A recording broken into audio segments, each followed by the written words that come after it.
जी, उम्मीद है कि आप खैरियत से होंगे। अभी मैं ग्रुप मेंबर्स के साथ जब डिस्कशन कर रहा था, ग्रुप मेंबर्स के साथ बात हो रही थी मेरी कि जी ये जो प्रोग्राम है इसका आगाज़ करने का मकसद ये है कि जितने भी हमारे ग्रुप मेंबर्स हैं, जितने भी हमारे ग्रुप के अंदर एक्सपर्ट्स हैं, जो टैक्स के अंदर काम करते हैं, टैक्स के नॉलेज रखते हैं या टैक्स एक्सपर्टीज़ रखते हैं, उन लोगों को एक नेटवर्किंग की फैसिलिटी प्रोवाइड करना, उन लोगों के लिए उन लोगों की नेटवर्किंग को स्ट्रॉन्ग करना जो है ना वो पर्पज़ है। तो इसी सिलसिले में आप आज हमारे पहले जो है वो गेस्ट बने माशाल्लाह, और मैं जी आपको वेलकम करता हूँ इस प्रोग्राम के अंदर। और मैं चाहता हूँ कि आप जो है वो अपने एक्सपर्टीज़ के बारे में, जो आपका टैक्स के अंदर जो एक्सपीरियंस है, जो आपका नॉलेज है, उस हवाले से आप जो है ना वो हमें जो है वो फ़ायदा पहुँचाएँ। तो बिलाल भाई, जी सबसे पहले तो मुझे आप ये बताएं कि आपने ये जो टैक्स की फील्ड है इसका चुनाव आपने किया, ये कैसे हुआ? आई मीन कैसे आपने स्टार्ट किया? इसके बारे में थोड़ा सा जो है वो अपने बारे में बताइएगा, और थोड़ा सा जो है वो इस हवाले से प्लीज गुफ्तगू आगाज करें। जी बेसिक जो मेरी मेन कमांड थी वो बुक कीपिंग पे थी। और मैं पहले एक पीबीटी में वर्क करता रहा अराउंड 2018 से लेके 2021 तक। और फिर टैक्स फर्म ज्वाइन करने का प्लान बना। उसमें अब जैसे कि आप जानते हैं कि बुक कीपिंग टैक्स में हमने बेहतर है कि आपके पहले बुक कीपिंग आपकी स्ट्रॉन्ग हो, आपके बेसिक कॉन्सेप्ट क्लियर हो, और आपने बेसिक जो होते हैं कोर लेवल से आपने इन केस कि आपको छोटे छोटे वाउचर बनाना, फाइनेंशियल स्टेटमेंट बनाना, और ये चीज़ें जब आप इस पे कमांड आपकी होगी तो उसके बाद आप बेहतर तरीके से टैक्स की जब आएंगे तो सारा फोकस आपका टैक्स पे होगा। तो पहले आपके अकाउंटिंग में आपके बेसिक्स जो हैं वो अच्छे होने चाहिए, और देन फिर आप अपना एक प्रॉपर एक अच्छी टैक्स फर्म ज्वाइन करें जिसमें मेंटोर का होना बहुत लाजमी है। और क्योंकि इसमें काफ़ी जाहिर बात है कि टैक्स हमारा जितने भी ये पोर्टल ऑनलाइन भी है और काफ़ी ग्लिचेस हैं, चाहे हम एसईसीपी को देखें, एफबीआर को देखें, तो वो बगैर मेंटोर के बड़ा मुश्किल है। अगर वो आप कहें कि इसको मैं ऑनलाइन को सीख लूंगा या फिर बुक से कर लूंगा तो वो मुमकिन नहीं है। तो जब तक आपको कोई मेंटोर नहीं है तो वो जरा मुश्किल है। तो देन फिर मैंने इसको 2 ईयर एक टैक्स फर्म के साथ मैंने प्रैक्टिस की, और अभी तकरीबन 6-7 माह हो गए हैं मैं एक अपनी टैक्स फर्म रन कर रहा हूँ। अच्छा, माशाल्लाह माशाल्लाह, बहुत ज़बरदस्त, बहुत अच्छी बात है। आप माशाल्लाह, इसका मतलब ये कि भी आपने स्टार्ट किया, आगाज़ किया अपने जो एंटरप्रेन्योरशिप की जर्नी का है, अभी वो आपने स्टार्ट लिया है इस हवाले जी से। जी जी असली जी माशाल्लाह, ज़बरदस्त। तो थोड़ा सा बताइएगा आपने कि ये जो आपने अपना स्टार्ट लिया है, इसके अंदर आपने जो अपनी ब्रांडिंग की है या अपनी एजेंसी बनाई है या जो अपनी फर्म आपने इस्टेब्लिश की है, थोड़ा सा उसके बारे में बताइएगा कि क्या नाम है उसका और कहाँ पे आप जो है वो काम कर रहे हैं। जी जी मैं पहले अपना इंट्रोडक्शन करा जो कि आप कर जी चुके हैं, बिलाल जी जी, श्योर हाकिम नाम। श्योर श्योर जी श्योर जी श्योर ऐसे ही बिलाल है। जी। और बेसिक्स मेरी जो है वो एसीसी है, और उसकी बिना पे फिर देन हमने जो अपनी फर्म है रजिस्टर करवाई around 6 to 7 month ago, filer today के नाम से। अच्छा बिजनेस हमारा जो नाम है, इसी नाम से हमारी वेबसाइट भी रन हो रही है filertoday.com के नाम से। और देन अभी रिसेंटली हमने इसको एज अ पीबीटी भी रजिस्टर करवाया ताकि अपने ब्रांड को प्रॉपर सिक्योर कर सकें और अपनी एक शनाख्त बना सकें। तो जी, फाइलर टुडे प्राइवेट लिमिटेड के नाम से फिलहाल हम अपना बिजनेस रन कर रहे हैं। ठीक ठीक है, जबरदस्त जबरदस्त। तो बिलाल भी क्या कोर सर्विसेज ऑफर कर रहे हैं राइट नाउ, जो आप अपनी फर्म के अंदर जो मेन सर्विसेज हैं, वो किसके ऊपर ज्यादा फोकस है? लाइक टैक्स के ऊपर तो जाहिर है कि टैक्स की ही सर्विसेज जो है ना आप प्रोवाइड कर रहे होंगे, लेकिन हो सकता है कि साथ आप बुक कीपिंग भी कर रहे हो या इसके अलावा और कोई सर्विस भी आप जो है ऑफर कर रहे हैं। तो कौन कौन सी सर्विसेज हैं जो कि अभी आप ऑफर कर रहे हैं अपने क्लाइंट्स को, जो कोर सर्विसेज जी है वो कौन सी हैं? जैसे कि हमारे बिजनेस नेम से जाहिर है फाइलर को हम फोकस हमारा बेसिक फाइलिंग पे ही है। तो स्टार्ट हम इसी से करते हैं कि टैक्स एफबीआर में रजिस्ट्रेशन होगी इंडिविजुअल की, देन उसमें बिजनेस की रजिस्ट्रेशन आ जाती है as a sole proprietor, partnership firm, AOP association person जिसे कहते हैं। देन अगर कोई अपने बिजनेस को प्रॉपर रजिस्टर करवाना चाहता है एज अ कंपनी, तो देन हम उसको एसईसीपी में भी रजिस्टर कर रहे हैं।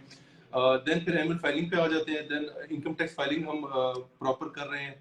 एससीसीपी की जो फाइलिंग है फॉर्म A29 और इसके जो इलेक्शन वगैरह है वो हम एनुअली बेसिस पे कर रहे हैं। देन उसके बाद सेल टैक्स की बात करें तो सेल टैक्स रजिस्ट्रेशन हो गया, sale tax registration in each province, चाहे वो पीआरए है केपीआरए, हर प्रोविंस के अंदर हम रजिस्ट्रेशन भी प्रोवाइड कर रहे हैं क्लाइंट्स को। खासतौर पर जो सर्विस बिजनेस हमको जरूरत होती है कि हर प्रोविंस में उनको रजिस्टर होना पड़ता है। देन उनकी सेल टैक्स रिटर्न है बेसिक, उसमें काफ़ी क्लाइंट हैं हमारे पास, मोस्टली जो है डिस्ट्रीब्यूटर हैं, सर्विस प्रोवाइडर हैं, आईटी के क्लाइंट्स हैं। तो उनको हम उनकी सेल्स रिटर्न फाइल कर रहे हैं, देन उनकी विदहोल्डिंग स्टेटमेंट्स हैं। उसके अलावा भी बेसिक है हमारा जो बेसिकली जो हमारा एड्रेस है ऑफिस का जो है वो मेन वो टेक्सला है, और टेक्सला वह एक काफी बड़ा हब है, इंडस्ट्रियल हब है जैसा कि आप जानते होंगे। तो यहाँ पे और इस चीज की कमी थी कि इधर कंसल्टेंट है मौजूद है, लेकिन प्रॉपर कोई एसीसी है मैं तो फिलहाल नहीं जानता किसी को जो सीएसीसी के बाद, मोस्टली जो भी फर्म है सीएसीसी और रावलपिंडी इस्लामाबाद में। तो इसको हमने इनिशिएटिवली यहाँ पे फर्म्स हैं लेकिन वो लॉयर्स इसको रन कर रहे हैं। तो वो मेरी कोशिश यही थी कि एज अ प्रॉपर कोई अकाउंटेंट हो जो इस चीज को देखें, अकाउंट्स की फील्ड को भी और टैक्सेशन को भी। फिर फर्दर इसमें जी सर्विसेज आ जाती हैं, जैसे कि आप इसमें चैम्बर की रजिस्ट्रेशन वगैरह आ जाती हैं, प्रोफेशनल टैक्स सर्टिफिकेट आ जाता है। उसके अलावा ये पाकिस्तान इंजीनियरिंग काउंसिल का एक यहाँ पे होता है कि बड़ा लंबा प्रोसेस है, आपको ऑनलाइन भी और फिजिकल भी आपको इंजीनियर वगैरह ढूंढने पड़ते हैं, एप्लीकेशन देनी पड़ती है।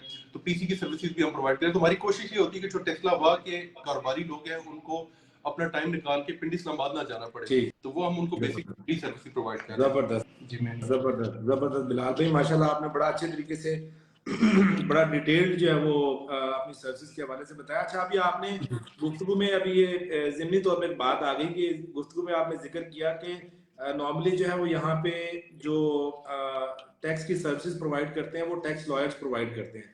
तो आप क्या समझते हैं वैसे, मतलब ये ज़िमनन मैं बात कर रहा हूँ कि टैक्स लॉयर्स में और अकाउंटेंट्स में क्या डिफरेंस है जब हम सर्विसेज की बात कर रहे होते हैं?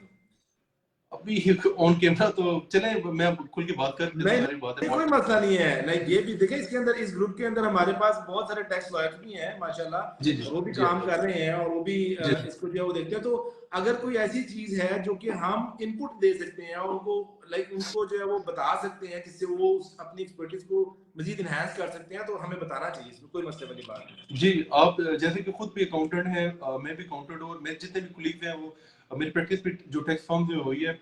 तो हमारा बेसिकली जो फोकस होता है, लाइक कोई भी केस आता है तो हम उस पर बड़ा हार्ड वर्क करते हैं। एज अकाउंटेंट हमारी प्रैक्टिस होती है क्योंकि हमने बड़ा इसको कहते हैं डोंकी वर्क हम करके आए होते हैं एज अकाउंटेंट।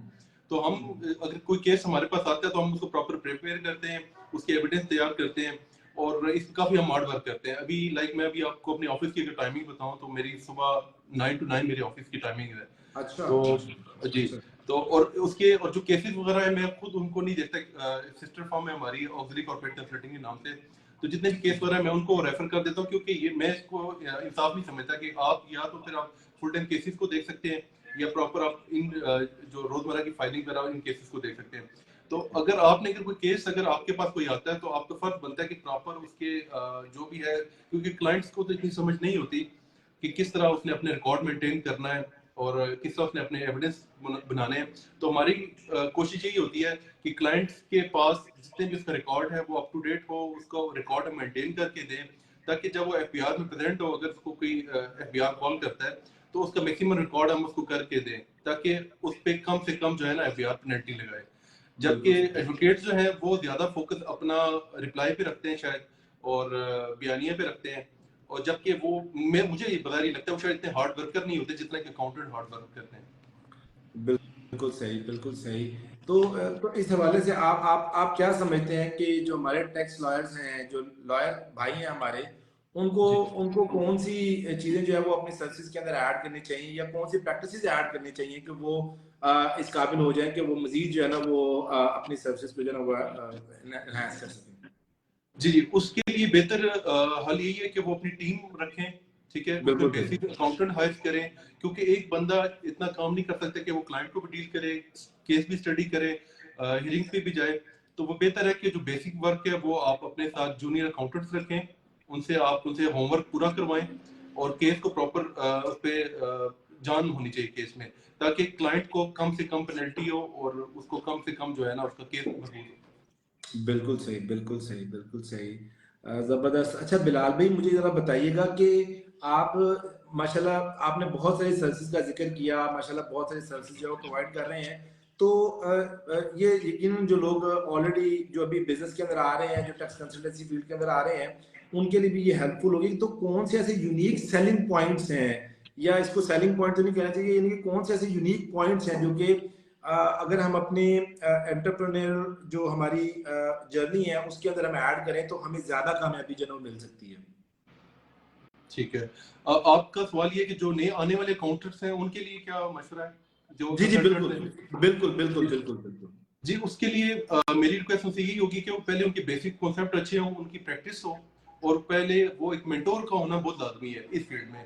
अभी ऑफ द टॉपिक हो जाएगा, लाइक रिलीजन भी हमारा एक पार्ट है, जाहिर बात है इसके बगैर तो हम नहीं कर सकते। तो रिलीजन के अंदर तो हमें बड़े इश्यूज आते हैं कि यार अगर कोई मजहबी मसला है तो हम किस के पास जाएं, तो वो मेंटोर में काफी आपको हर फिरका वारीत मिलेगी। लेकिन अगर आप अगर बिजनेस की बात करते हैं तो वो आप किसी भी मेंटोर के पास चले जाएं तो उसका एक ही आंसर होगा, क्योंकि ये जो लॉज बने हुए हैं वो बड़े, तो इसमें टीचर मेंटोर का होना लाजमी है। अपने बेसिक मजबूत रखें और प्रॉपर पहले इसको लर्न करें, अपनी प्रैक्टिस करें, और उसके बाद फिर आप आगे कंसल्टेंट जो है प्रोवाइड करें क्लाइंट्स को, तभी आप बेहतर तरीके से अच्छा मशवरा उनको आप दे सकते हैं। सही, जबरदस्त जबरदस्त। तो बिलाल भाई, जब जब आपने काम स्टार्ट किया है, अभी आपने इसका जो है वो आप बता रहे हैं कि 6-7 महीने से आप माशाल्लाह काम कर रहे हैं, प्रैक्टिस कर रहे हैं, आफ्टर लाइक जो आपने ट्रेनिंग ली है, जितना हार्ड वर्क आपने किया है, उसके बाद अभी आपने जो है वो स्टेप इन किया है इस इंडस्ट्री के अंदर।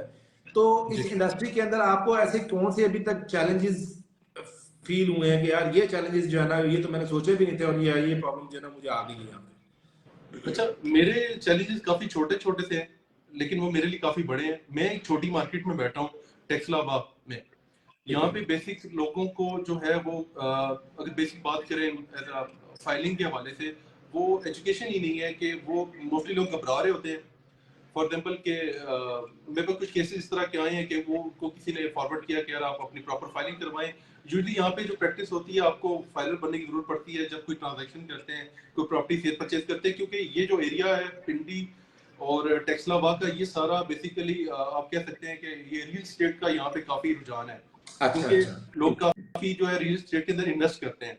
और ठीक जारी है। बात है कि जैसे कि अभी गवर्नमेंट ने टैक्सेस बढ़ा दिए हैं, तो यूजुअली हम्म। हमारे पास क्लाइंट आते हैं, बिजनेस के भी आ रहे हैं, कि जो बिजनेस लोग करना चाह रहे हैं। मोस्टली यहाँ पे कारोबार है, डिस्ट्रीब्यूशन का बहुत अच्छा एक सेटअप है, और उसके अलावा अच्छा। जनरल ऑर्डर सप्लायर है, क्योंकि करीब यहाँ पे काफी फैक्ट्रीज वगैरह हैं, तो as a general order supplier लोग काफी अपने प्रोवाइड कर रहे हैं सर्विस वगैरह। लेकिन जो हमारा 90% क्लाइंट है, वो बेसिकली अगर देखा जाए यहाँ पे रावलपिंडी टेक्सलाबाद में, तो वो रियल स्टेट से रिलेटेड ही है, कि उन्होंने कोई अपनी सेविंग्स वगैरह, कोई उन्होंने प्लॉट वगैरह खरीदने होते हैं, कोई प्रॉपर्टी उन्होंने बनानी होती है, कोई सेल आउट करनी होती है, तो उस हवाले से वो अपने आप को एफबीआर में रजिस्टर करना चाह रहे होते हैं। ठीक तो है। उस हवाले से यहाँ पे लोगों को कॉन्सेप्ट नहीं है। यहाँ पे वो ये देख रहे होते हैं कि कोई कम पैसों में जस्ट हमें रजिस्टर करके दे दे, प्रॉपर फाइलिंग बेशक ना हो। तो ये एक अवेयरनेस की जरूरत है, ये एक चैलेंज है। उसको माजरत जी, थोड़ी सी इंटरप्शन हो गई थी गुफ्तगू में। जी जी बिलाल भी, आज आप बता रहे थे चैलेंजेस के हवाले से, आपने बताया कि छोटी मार्केट है और छोटी मार्केट के अंदर जो है ना वो आपको कुछ चैलेंजेस का सामना है। जी आई एम सॉरी, मैं बिल्कुल totally I lost your point, तो आप प्लीज अगर काइंडली दोबारा एलैबोरेट कर दें इसको। जी जी, मैंने आपसे बात कर रहा था कि मेरे जो प्रॉब्लम्स हैं वो बड़े बेसिक से हैं। यहाँ पे टेक्सलावा के अंदर जैसा कि मैंने आपको बताया था कि लोग यहाँ पे अपने आप को एफबीआर में रजिस्टर करने का जो मेन पर्पस होता है, वो रियल स्टेट के अंदर वो या तो इन्वेस्टमेंट कर रहे होते हैं, या कोई उनकी इनहेरिटेड प्रॉपर्टी होती है जो कि वो सेल आउट करना चाह रहे होते हैं।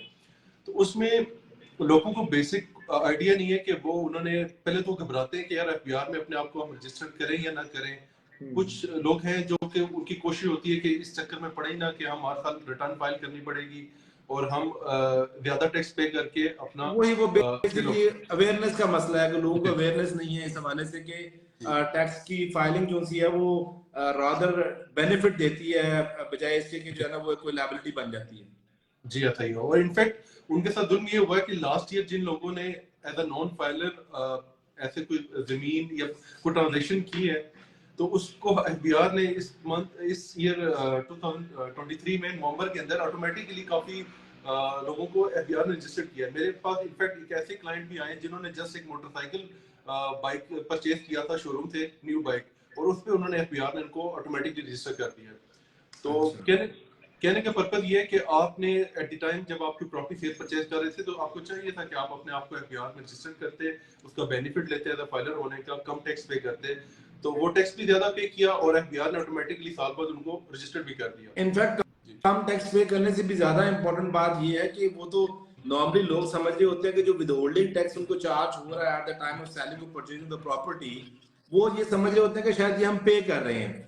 हालांकि अगर वो उसको रजिस्टर्ड करके अपने आप को लाइक जो विदहोल्ड करवा रहे होते हैं टैक्स, तो बेसिकली वो उनकी फाइनल टैक्स लायबिलिटी में एडजस्ट होना होता है अल्टीमेटली। तो हो सकता है कि वो उनका रिफंड निकल जाए, या उनकी जो टैक्स लायबिलिटीज उनकी इनकम के ऊपर बनने वाली हैं उसको वो रिड्यूस कर दे, और ये भी हो सकता है कि वो अगले सालों में उसको जो है ना उसका बेनिफिट मिल जाए, बिकॉज पाकिस्तान है, रिफंड तो मिलना कोई नहीं पाकिस्तान में। तो हालांकि होना तो ये चाहिए कि पाकिस्तान के जब साल का पूरे का हिसाब हो गया है एक बंदे का, और उसने गवर्नमेंट की तरफ टैक्स जो है वो ज्यादा बना दिया, उसका गवर्नमेंट की तरफ टैक्स ज्यादा बन गया, तो गवर्नमेंट को चाहिए कि उसको वो पे कर दे। लेकिन हमारे आपको पता है कि मामला जो से वो जरा दूसरी तरीके से चलते हैं, तो इसलिए उनको फायदा नहीं होता इसका। और सेकंड एक जो बहुत बुरी प्रैक्टिस है जिसका मुझे काफी दुख भी है इस चीज का, कि मार्केट के अंदर जो काफी यहाँ पे आप समझ लें कि पार्ट टाइमर जो इसको ही काम कर रहे हैं, कि वो जस्ट इनकी नल रिटर्न फाइल करके उनको जस्ट बेसिकली एक्टिव करके दे रहे हैं।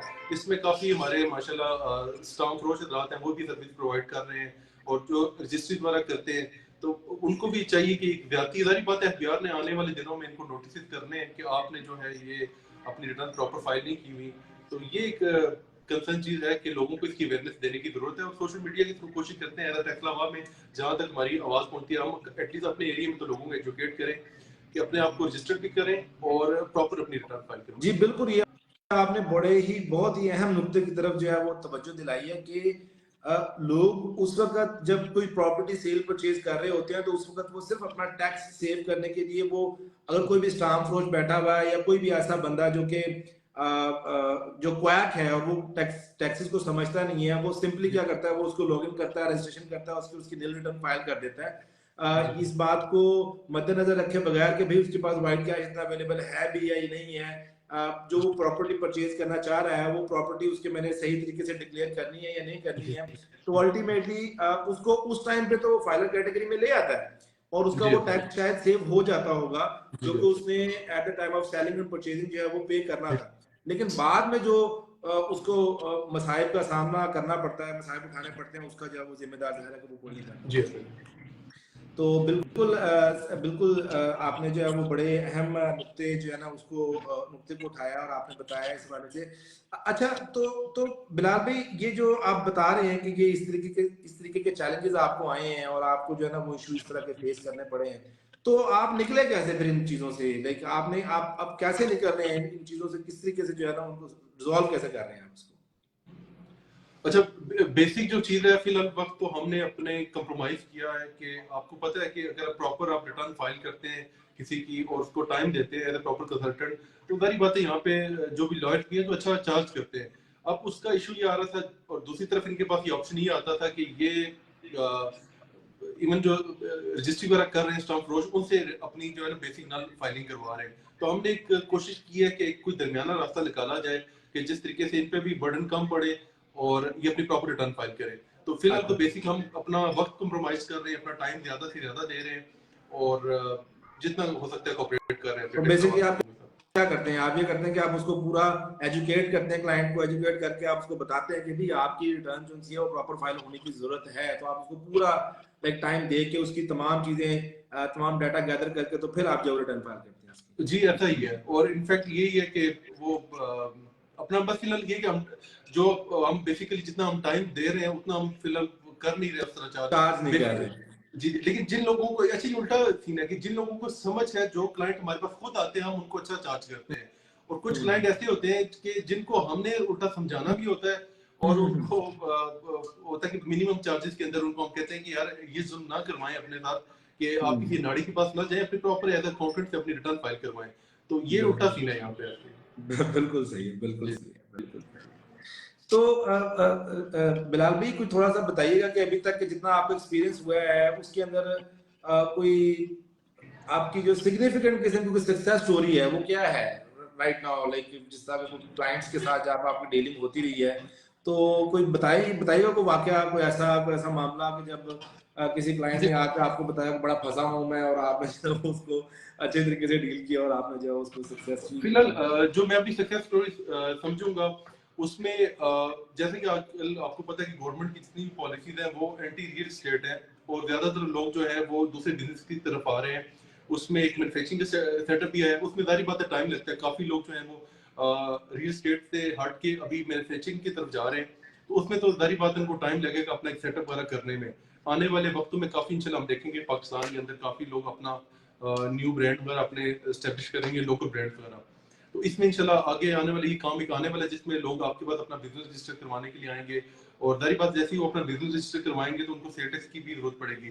तो वक्ती जो हमारे पास यहाँ पे क्लाइंट्स का एक आया कि डिस्ट्रीब्यूशन का है कि लोकल प्रोडक्ट, जारी बात है मुख्तलिफ वजूहत की वजह से लोकल ब्रांड जो है आजकल पाकिस्तान में वो उनका काम ज्यादा है, उस वजह से लोकल डिस्ट्रीब्यूटर वगैरह जो है हमारे पास वो काफी आए हैं, उनको हमने सर्विसेज प्रोवाइड की है सेल टैक्स की रजिस्ट्रेशन की और सेल टैक्स फाइलिंग की। इसमें बड़े ब्रांड्स वगैरह भी हैं जिसमें ये लाइक जैसे कोक हो गया, नेस्ले, यूनिलीवर वगैरह, इनकी जिनके पास फ्रेंचाइजीज है, फ्रेंचाइजीज का वर्ड तो नहीं होता, ये बेसिकली इनके क्या डिस्ट्रीब्यूशन आप क्या करते हैं, डिस्ट्रीब्यूशन होती है बेसिकली जी, एजेंसी का वर्ड एजेंसी, हाँ ज्यादा ज्यादा बेहतर वर्ड है, बिल्कुल जी जी। तो ये क्या है हमारी सक्सेस स्टोरी के इंशाल्लाह हमने काफी लोगों को जो इनके टैक्स के मैटर थे उसमें हमने उनको सर्विसेज प्रोवाइड की हैं, और उनको हमने ये कहा है कि आप अपना मेन फोकस अपना काम पे रखें, डिस्ट्रीब्यूशन वगैरह आप लें जरूर है, प्रॉपर एक काम करें, और इंशाल्लाह जो भी आपके इनकम टैक्स के मैटर है स्टेटस को लेके काफी लोगों का एक डर होता था। जारी बात यहाँ पे लोग annual income tax return file करते हुए घबराते हैं, तो सेल टैक्स का जब उनको सुनते हैं कि यार वो हर मंथ फाइल करनी होती है तो कहते हैं कि हम जी जी, तो हम तो ये जीएसटी उठाएंगे नहीं, ये हम डिस्ट्रीब्यूशन लेंगे नहीं, क्योंकि वो हमें तो स्टॉक दे ही नहीं रहे। उन्होंने पहली शर्त ये रखी कि आप अपने आप बिजनेस को सेल टैक्स रजिस्टर करें। तो ये एक खौफ हमने अचीवमेंट है कि इधर खत्म किया लोकली टैक्स लावा में कि ये कोई इतनी बड़ी बला नहीं है, आप प्रॉपर फाइलिंग करें। और सेल टैक्स के अंदर भी पता है कि आगे जो टैक्स पेयर होता है वो खुद अक्सर मस्ती करता है, अगर वो टैक्स पेयर ऑनेस्टली अपनी जो है वो रिटर्न प्रॉपर्ली टाइमली फाइल करे और ऑनेस्ट तरीके से करे तो मेरा नहीं ख्याल इसमें कोई प्रॉब्लम वाली बात है। जी बिल्कुल, किसी किसी को प्रॉब्लम नहीं होता, खास तौर पे जो रूल्स एंड रेगुलेशन है, अगर अगर हमारे टैक्स कंसल्टेंट भाई भी और साथ में जो आवाम है वो भी जो बिजनेसमैन है वो भी वो अगर प्रॉपर तरीके से ऑनेस्टली अपनी जो चीजें हैं उनको वो डिक्लेयर कर रहे होंगे तो मेरा नहीं ख्याल कि कोई प्रॉब्लम जो है वो आएगा, क्योंकि मैं ये समझता हूँ कि जो टैक्सेस हैं वो तो क्लाइंट क्या पता कंप्लायंस किए बगैर बहुत ज्यादा पे कर रहा होता है ऑलरेडी, ठीक है ना, और वो सिर्फ और सिर्फ कंप्लायंस की कॉस्ट को बचाने के लिए, या शायद कंप्लायंस की कॉस्ट भी नहीं कहना चाहिए, कंप्लायंस के डर से वो अपने आप को जो मजीद फंसाता रहता है अपनी जो डिक्लेरेशन ना करके जी ना। तो ये बड़ा बहुत बड़ा जो है ना वो इशू है। अच्छा बिलाल भी, ये मुझे बताइएगा कि आजकल इंटरनेट का दौर है और ब्रांडिंग जो है वो डिजिटल हो गई है सारी की सारी, हर बंदा जो है वो अपनी ब्रांडिंग जब करता है तो वो डिजिटल टूल्स का जो है ना वो इस्तेमाल करता है और डिजिटली अपने आप को जो है वो कोशिश करता है कि उसकी जो ऑनलाइन प्रेजेंस है वो ज्यादा हो जाए। तो आपने अपने जो ब्रांड है, जो आपने अपनी फर्म बनाई है, इस फर्म को आपने किस तरीके से डिजिटल ट्रांसफॉर्मेशन आपने इसकी कैसे की है? क्योंकि मैंने आपको देखी है माशाल्लाह, आपने वेबसाइट वगैरह बनाई भी है और आप माशाल्लाह filertoday.com के ऊपर आपकी जो है ना वो चीजें मैंने देखी हैं उसके ऊपर, तो इसको किस तरीके से आपने देखा और आप क्या समझते हैं कि इसके अंदर मजीद बेहतरी कैसे रह जा सकती है? जी जी, फिलहाल तो हम अपने प्रोडक्ट को तो हमने प्रॉपर लॉन्च किया हुआ, लेकिन इसके हम जिस तरह पेड मार्केटिंग वगैरह होती है काफी, अगर आप फेसबुक पे यूज करें तो मैं तो इंटरेस्ट लेता हूँ, जारी बात है टैक्स में, तो हर चौथा पांचवा ऐड मुझे यही आ रहा होता है टैक्स सर्विसेज प्रोवाइडर्स का, तो वो एबीसी टैक्स प्रोवाइडर फलाना ये वो, तो हम इस तरह का कोई पेड ऐड वगैरह नहीं हम कर रहे। उसकी वजह ये कि मैं इस पे बिलीव करता हूँ कि पहले आपकी एक टीम होनी चाहिए, एक स्ट्रॉन्ग टीम होनी चाहिए जिनके बेसिक कॉन्सेप्ट अच्छे हों, और विदाउट टीम आप काम लें फिर उस तरीके से उसको करें ना। और जारी बात है मार्केट के अंदर माशाल्लाह बहुत बड़े बड़े नाम हैं जो कि इतने कम प्राइसेस के अंदर वो क्लेम करते हैं कि हमने लाखों लोगों को उनको फाइलिंग की है एनुअली, तो जारी बात है कि वो किस तरह उन्होंने की होगी ये हम भी समझ सकते हैं, तो ये मुमकिन नहीं है पीछे सिस्टम, आई मीन सिस्टम के बगैर मुमकिन नहीं है, बिल्कुल आप सही कह रहे हैं। जी जी ऐसा ही है, तो सिस्टम होना लाजमी है, या तो उनके पास बहुत अच्छा सिस्टम है, टीम है और उसको मैनेज कर रहे हैं, अदरवाइज अगर आप सिर्फ आपका हो कि बस काम आता रहे और उस तरह की आप, जारी बात है यहाँ पे तो उस तरह लोग करते नहीं है जिस तरह के आप भी इस चीज की आवाज उठाते हैं कि पाकिस्तान के अंदर उस तरह पे नहीं करते क्लाइंट्स। जी बिल्कुल ऐसे ही, बिल्कुल जी, तो हमारा बेसिक फोकस यही होता है कि अच्छे क्लाइंट्स हों, बेशक थोड़े हों, बजाय इसके कि आप एक कम रेट करके और बस रिटर्न किए जा रहे हैं। अब आप खुद सोचे ना कि अब बड़े बड़े यहाँ पे माशाल्लाह नाम है, वो एक मिनिमम जो चार्जेस है आपको भी पता है उसमें कर रहे जी हैं। जी ऐसे अब ही उसमें खुद सोचें कि एक पर्सन है, उसकी फॉर एग्जांपल 4 to 5 प्रॉपर्टीज है, विद इन ईयर उसने उसमें से चेंजिंग कर रहा है, साथ बिजनेस भी कर रहा है, तो ये मुमकिन नहीं है उसको। आपको मोस्टली जब जितने क्लाइंट से डाटा आता है 1 से 2 दिन भी टाइम लग जाता है रिटर्न फाइल करने में। और खास तौर पे जो ओवरसीज क्लाइंट होते हैं जो अपनी रिटर्न फाइल करवाते हैं, उनके साथ बड़ा टाइम का भी ख्याल रखना पड़ता है। वो मोस्टली जो डे टाइम पे अवेलेबल नहीं होते, वो आपको डाटा, वो मोस्टली आपको बैंक स्टेटमेंट मंगवाते हैं, 1 वीक भी लग जाता है, एक महीना भी लग जाता है इस तरह। बिल्कुल तो ऐसे वो सोचने की बात है कि मुमकिन नहीं है। तो उसमें या तो आप एक बेसिक मैकेनिज्म एक अच्छा बनाओ, टीम हो आपकी, तो फिर आप अपना मार्केटिंग पे फोकस कर सकते हैं। अदरवाइज वही बात है कि फिर क्वालिटी कॉम्प्रोमाइज होती है। क्वालिटी कंप्रोमाइज होती है, बिल्कुल आप सही कह रहे हैं। अच्छा बिलाल भाई, अभी रिसेंटली जो जून 30 की रिटर्न्स 2023 की, खैर लोगों ने जो है वो, जाहिर है कि हमारे पास टाइम पीरियड जो सा है वो सितंबर तक का था, दिसंबर तक उसके अंदर एक्सटेंशन आई हैं, फिर दिसंबर के भी मामला सारे हुए। तो आप क्या समझते हैं कि ऐसी कौन सी टैक्स प्लानिंग्स हैं, ऐसी कौन सी चीजें हैं जिसका ख्याल एक बिजनेस ओनर को या एक इंडिविजुअल को करके रखना चाहिए ड्यूरिंग द फिस्कल ईयर या ड्यूरिंग द टैक्स ईयर, ताकि वो जब टाइम आए रजिस्ट्रेशन, जब टाइम आए उसकी फाइलिंग का, तो वो अपनी जो रिटर्न है वो टाइमली सबमिट कर दे। तो मतलब कि थोड़ा सा टैक्स प्लानिंग के हवाले से जो क्लाइंट्स हैं या जो आपके जो जिनको आप सर्व कर रहे होते हैं, उनको थोड़ा सा जो है वो गाइड करने के लिए क्या मशवरा देते हैं? जी जी, इसमें जो क्लाइंट्स हैं जिनका बिजनेस अच्छे लेवल पे है, फॉर एग्जांपल जो विदहोल्डिंग एजेंट्स हैं, इसमें जो कंपनीज हैं, उन्होंने तो प्रॉपर्ली अकाउंटेंट हायर किए हुए हैं, वो उनके रिकॉर्ड्स अप टू डेट हैं, वो मंथली अपना रिकॉर्ड अपना अप टू डेट करते हैं। मसला आता है जो मीडियोकर बिजनेसमैन होते हैं, उनको इश्यूज आते हैं ईयर एंड पे रिकॉर्ड के लिहाज से। तो उनको यही हम एडवाइस करते हैं कि जो अपने एविडेंस है वो अपने उनको प्रॉपर मेंटेन रखें, अपनी ट्रांजैक्शन मोस्टली बैंक के थ्रू करें, जो कि पाकिस्तान के अंदर बहुत कम प्रैक्टिस है और रास्ता बेहतरी आ रही है। तो हम क्लाइंट को ये कहते हैं कि आप फॉर एग्जांपल जो भी अपने बिलिंग है, लाइक फॉर एग्जांपल अगर आपने फ्यूल, अगर आपके ट्रैवलिंग की ज़्यादा है, तो अपने कार्ड के थ्रू फीलिंग वगैरह करें, ताकि आप अगर रसीद वगैरह नहीं संभाल सकते तो ईयर एंड पे आपकी बैंक स्टेटमेंट में चीज़ें रिफ्लेक्ट कर रही हूँ। तो मोस्टली जो बिजनेस एक्सपेंसेस है वो अपने बैंक चैनल के थ्रू करें। और अपने मेन चीज़ यही है कि जब भी मसला आता है, जब ऑडिट किसी कंपनी का ओपन होता है, तो उसमें मसला ये आ रहा है कि जो आपके एक्सपेंसेस होते हैं वो मोस्टली कैश के थ्रू होते हैं, प्रॉपर चैनल से नहीं होते, और बाद को फिर आपको एविडेंस इकट्ठे करने पड़ते हैं। तो उसका बेहतर हाल ये है कि अपना ऑनलाइन तरीके से अपनी इवन आपने कोई रेंट भी पे करना है, कोई भी चीज़ करनी है, तो वो रिकॉर्ड हो, तो आपके लिए आसानी होगी। जी बिल्कुल, जो टैक्स लॉज के मुताबिक, हालांकि टैक्स के अंदर ये बड़े क्लियरली, सेल्स टैक्स एक्ट के अंदर भी और इनकम टैक्स के अंदर भी बड़े क्लियर इंस्ट्रक्शंस मौजूद है, कानून मौजूद है कि कितनी ट्रांजैक्शन की लिमिट है जिसको आप इन कैश जो है वो स्पेंड आउट कर सकते हैं, और कितनी ट्रांजैक्शन की लिमिट है जिसको आपको जो है वो क्रॉस चेक और ऑनलाइन के थ्रू ही करना है। लेकिन उसके बावजूद अनफॉर्चुनेटली चीजें जो है उस तरीके से पाकिस्तान में चलती नहीं है। तो आप क्या समझते हैं कि जो टैक्स प्लानिंग के अंदर जो इश्यूज आ रहे होते हैं, वो ज्यादातर पुअर बुक कीपिंग की वजह से आ रहे होते हैं, या क्या, या उसकी कोई और वजह जो है ना वो आपको नजर आती है? सॉरी, कौन सी इश्यूज आप कह रहे हैं?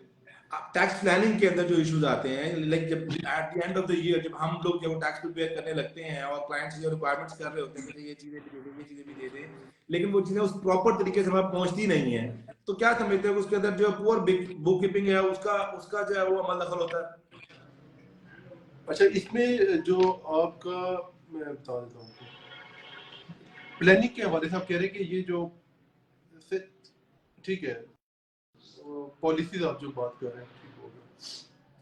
अच्छा, इसमें भी टैक्स प्लानिंग के हवाले से मैं भी, अच्छा क्वेश्चन आपको दोबारा मैं कहती, मुझे आवाज क्लियर नहीं आ रही। अच्छा सॉरी, मैं मेरा क्वेश्चन ये है, लेकिन ये थोड़ा सा जो पिछले ही हमने बात की है उससे रिलेट ही करती है ये बात, कि जब हम जब जब क्लाइंट जो है वो अपनी टैक्स प्लानिंग कर रहा होता है, जब क्लाइंट जो है वो देख रहा होता है कि यार अच्छा जी मुझे अपनी रिटर्न जो है ना वो प्रिपेयर करनी है, तो मुझे अपने फला फला फला फला डॉक्यूमेंट्स या फला फला मुझे जो अपना रिकॉर्ड जो है ना वो मेंटेन करके रखना है, तो वो प्रॉपर तरीके से मेंटेन नहीं हुआ हुआ होता। आपको भी पता है इस बात का, क्योंकि जब हम रिटर्न प्रिपेयर कर रहे होते हैं जब हम रिटर्न प्रिपेयरिंग की कोशिश करते हैं, तो जब हम अपने क्लाइंट से डेटा रिक्वायर करते हैं तो वो उस तरीके से हमें डेटा प्रोवाइड नहीं करता, बिकॉज देखिए ना उसी की वजह से हमारी मेहनत जो है वो ज्यादा हो रही होती है ना। आप समझ रहे हो? ठीक है। अच्छा जी। तो आप क्या समझते हैं कि ये क्या वजह है कि क्लाइंट्स जो है वो ये काम क्यों नहीं कर पाते और क्यों अपना जो है ना वो टैक्स रिकॉर्ड्स जो होते हैं उनको प्रॉपर तरीके से जो है वो मेंटेन नहीं कर रहे होते? जी, मैंने अभी क्वेश्चन आपका गेट कर लिया। अच्छा, इस तरह के जो भी क्लाइंट होते हैं, ओवरऑल उनकी हम रिटर्न भी जानबूझ के डिले करते हैं। रिटर्न हम उनकी टाइमली फाइल करते हैं, क्योंकि टाइम थोड़ा होता है।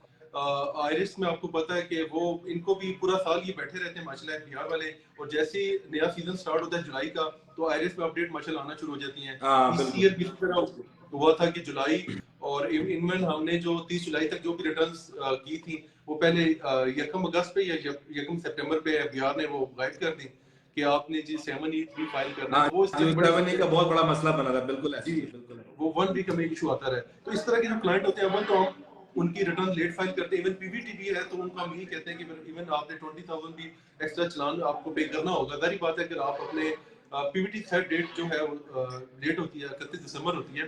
जी लेकिन अगर हम इंडिविजुअल या एयूपी की बात करें, तो ऐसे क्लाइंट्स का यही होता है कि जब हम प्रॉपर जिनके रिकॉर्ड्स कंप्लीट होते हैं उनके हम रिटर्न प्रॉपर्ली फाइल करते हैं, फिर इन पे आते हैं। इन पे फिर हम जो एक्स्ट्रा हमारे पास टाइम होता है अक्टूबर नवंबर का, उसमें आके इनके हम रिटर्न फाइल करते हैं। इसमें जो मसला आता है यही आता है कि ये जो भी कारोबार लोग कर रहे हैं, ये प्रॉपर अपना अकाउंटेंट हायर नहीं करते, कि जिसकी वजह से इश्यूज आते हैं उनको। वो या उस तरीके से इस मामला को सीरियस नहीं लेते।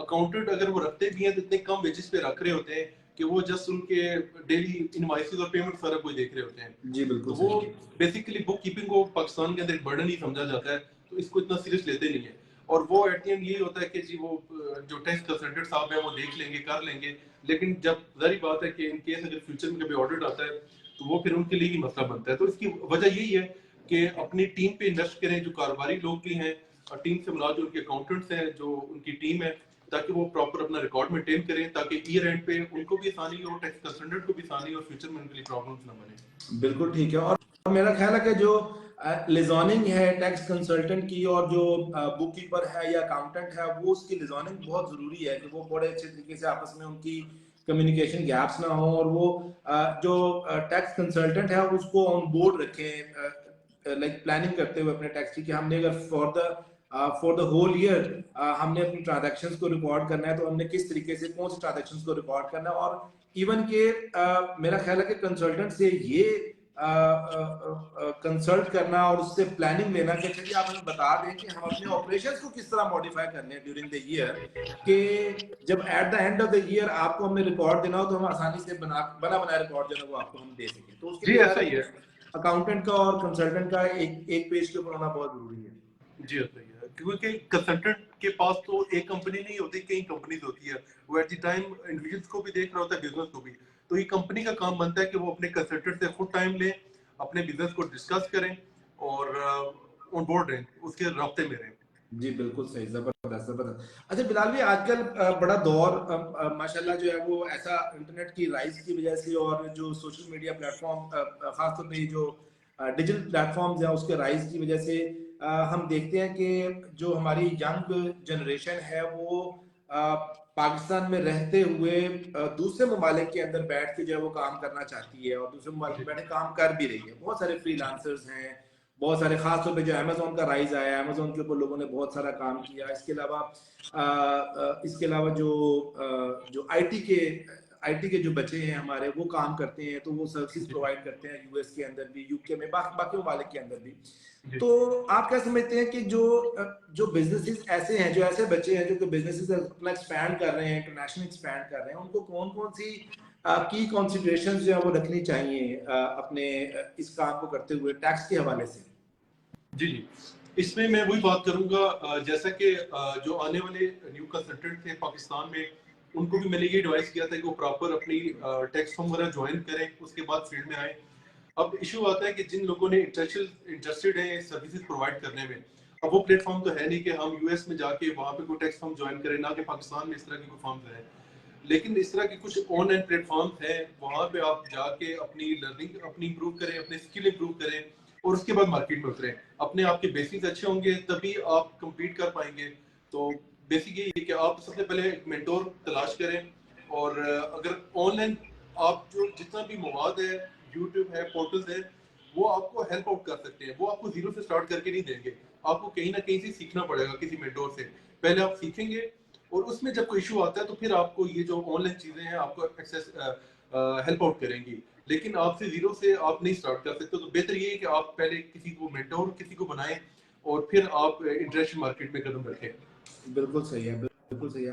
अच्छा बिलाल भाई, क्या समझते हैं कि जो पाकिस्तान का जो टैक्स सिस्टम है, उस टैक्स सिस्टम के अंदर आपको नजर तो आती है कि पाकिस्तान की जो टैक्स पॉलिसीज है वो क्या है, जाहिर है कि आप प्रैक्टिस कर रहे हैं, आप देख रहे हैं, तो आप क्या समझते हैं कि जो इसकी एवोल्यूशन हो रही है टैक्स पॉलिसीज की पाकिस्तान के टैक्स सिस्टम के अंदर, वो किस तरफ जा रही है और किस तरह ये इम्पैक्ट करेगी टैक्स पेयर्स को इन द जी जी, फ्यूचर? मेन आप देख सकते हैं कि टैक्स और बिजनेस जो है ना ये आपस में कोरिलेट करते हैं।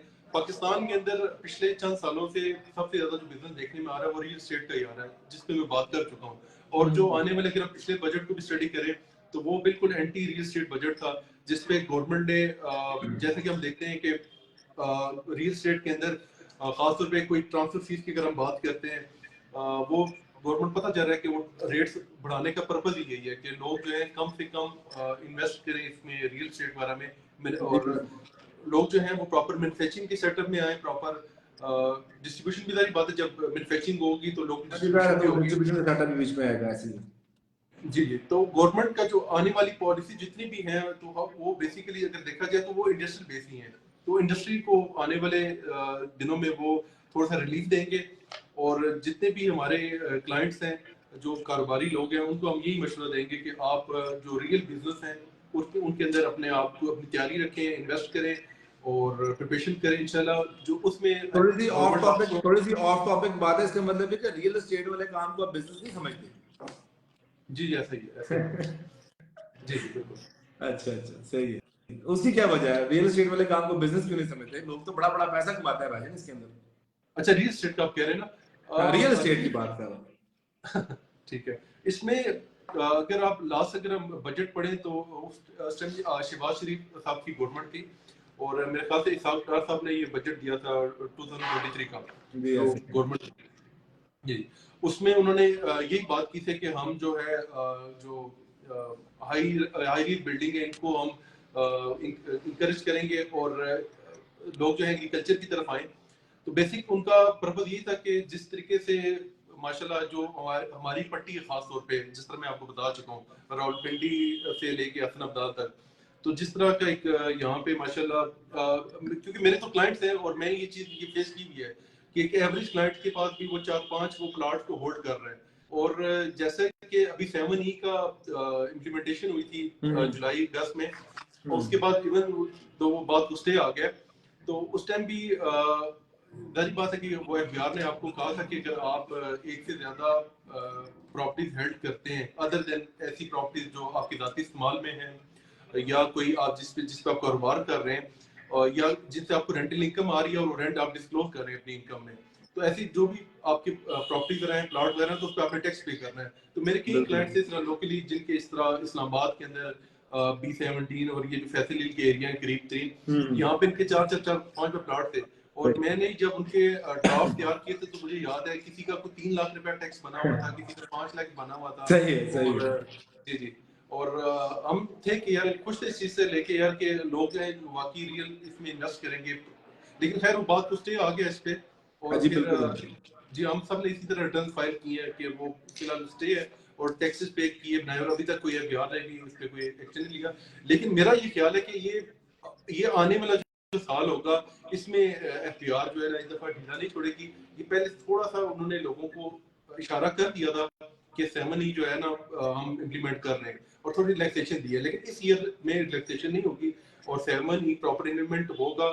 और जो लोग भी 30 जून तक प्रॉपर्टी हेल्ड कर रहे होंगे उनको फिर वो प्रॉपर टैक्स पे करना पड़ेगा 7E का। 7E के ऊपर ज़िमनन बात कर लेते हैं। वैसे आपको लगता नहीं कि बड़ा जालिमाना सा इक़दाम था 7E के वाले से कि एक बंदा जिसने एक प्रॉपर्टी अपनी प्रॉपर्टी बना ली है और उसकी प्रॉपर्टी बन गई है और उसने जो प्रॉपर्टी बनाई है अपनी, तो जाहिर है कि वो on the basis of that income बनाई है जिसके ऊपर वो ऑलरेडी टैक्स पे कर चुका है। और अगर वो कल को कभी उसको बेचता भी है तो जो कैपिटल गेन है वो तो आपने उससे लेना ही लेना है, कैपिटल गेन टैक्स आपको चार्ज होगा। तो फिर आप एक ऐसी प्रॉपर्टी पर डबल टैक्सेशन के ऊपर नहीं जा सकते। आप क्या समझते हैं इस वजह से लोगों के मुख्तलिफ आ रहा है? मैं जानना चाहता हूँ आपकी क्या राय है इसके ऊपर। अच्छा जी जी जी, ये आप जो बात कर रहे हैं कि वो प्रॉपर्टी हेल्ड करने के ऊपर भी उसको टैक्स पे करना पड़ रहा है, इवन दो कि वो खाली प्लॉट है, उससे कोई उसकी इनकम नहीं है। तो मुझे शायद ये लगा है थोड़ा सा ये जो कॉन्सेप्ट है थोड़ा सा मे बी रिलीजन के साथ भी करता है, क्योंकि ये बेसिक मैंने भी मेरी नॉलेज थी ज़कात के हवाले से कि जी बिल्कुल बिल्कुल। जी मेरे भी मुफ्ती साहब से मैंने ये चीज़ डिस्कशन की है कि ये ज़कात की जो जाहिर बात है जितने भी कारोबारी लोग होते हैं एज ए कंसल्टेंट भी हम ये बैंकिंग के हवाले से जो चीज़ें होती हैं ज़कात के हवाले से हम उलमा कराम से डिस्कस करते रहते हैं। उसमें ये जो ज़कात का कॉन्सेप्ट मैंने किया था डिस्कस, तो उसके में यही था कि अगर आप देखा जाए कि एक एक शख्स है जिसके पास 5 प्लॉट है, उसकी कोई सोर्स ऑफ इनकम नहीं है, अच्छा उसको ज़कात पे करनी पड़ती है। लेकिन अगर एक बंदे के पास 5 घर हैं और उन पांचों घरों से उसको रेंटल इनकम आ रही है तो उसको ज़कात पे नहीं करनी पड़ती।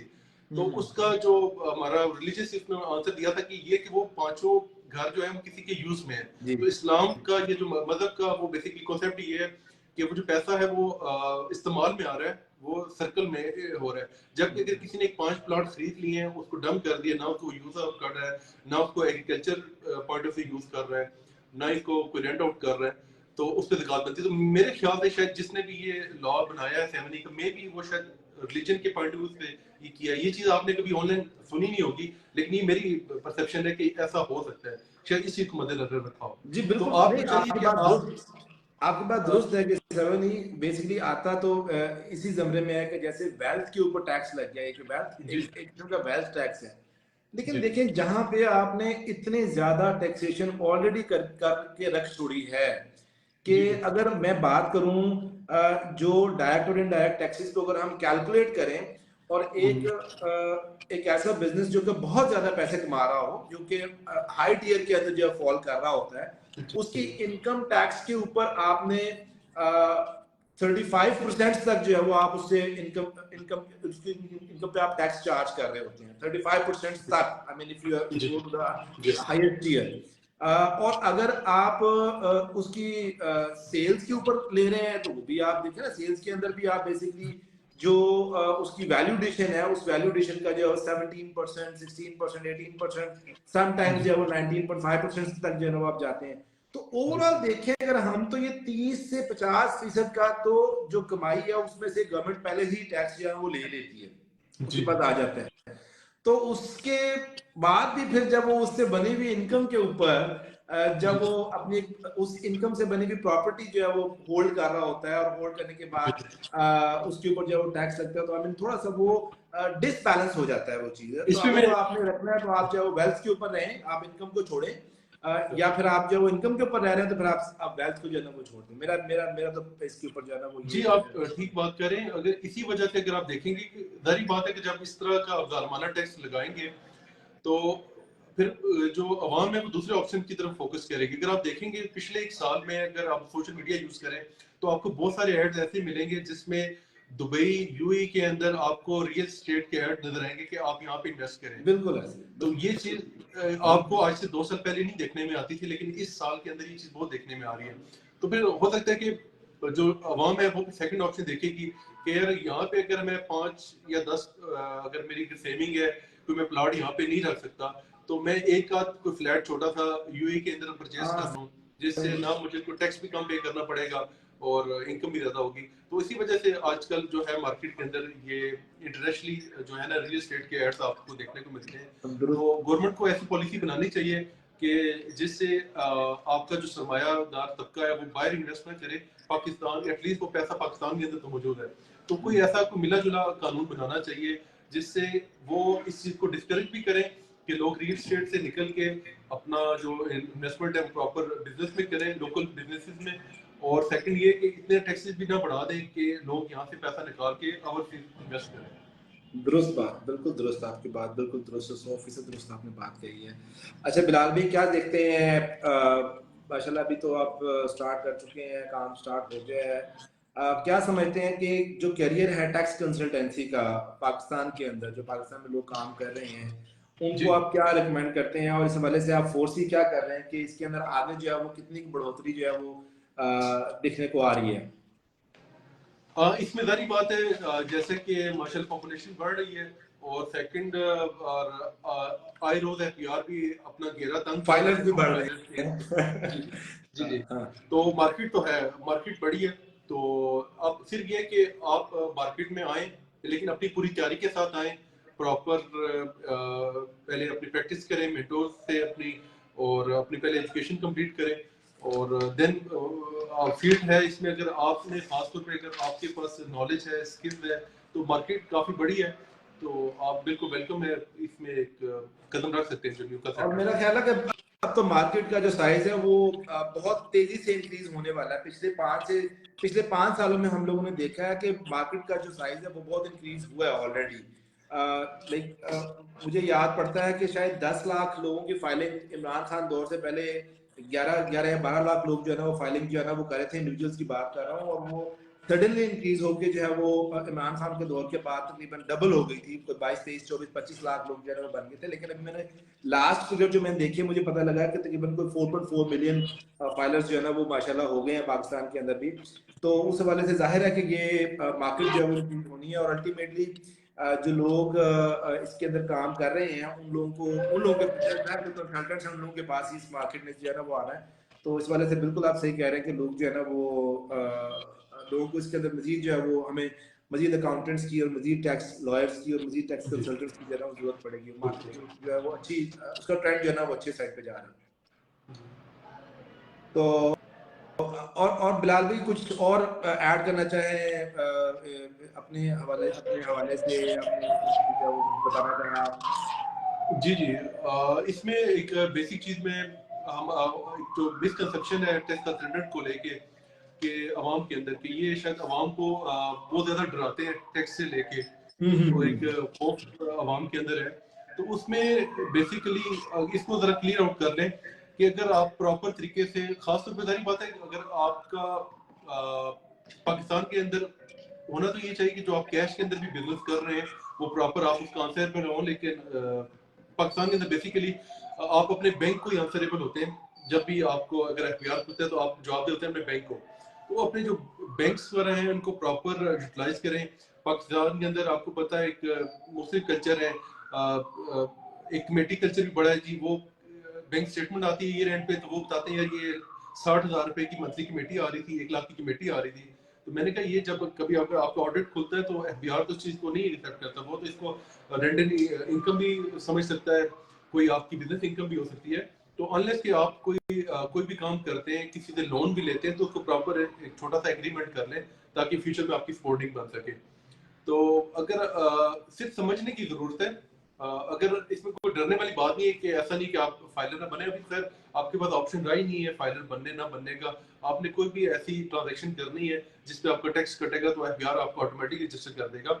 लेकिन आपने बैंक को वाइजली यूज करें, बिला जरूरत ट्रांजैक्शन ना करें। अक्सर ये होता है कि जो छोटे शहरों में और ये देखा जाता है यार कि जो प्रॉपर खैर कारोबारी लोगों को तो इस चीज की समझ है, लेकिन जो स्टार्ट में बिजनेस कर रहे होते हैं कि यार ये फलाने दोस्त का चेक था तो उन्होंने मुझे दे दिया कि यार ये अपने अकाउंट से कैश करवा दे। तो ये बेसिक छोटी मोटी अंडरस्टैंडिंग है, इन चीजों को समझने की जरूरत है।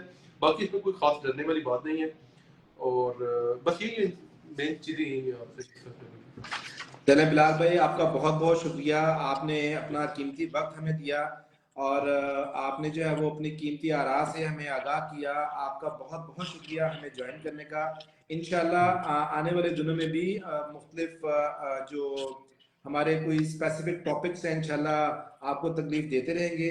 और उम्मीद है कि इंशाल्लाह आपके जो एक्सपीरियंस है, आपके जो एक्सपर्टीज हैं, उससे जो है ना वो हम भी फायदा उठाएंगे और हमारे जो ग्रुप मेंबर है वो भी फायदा उठाएंगे।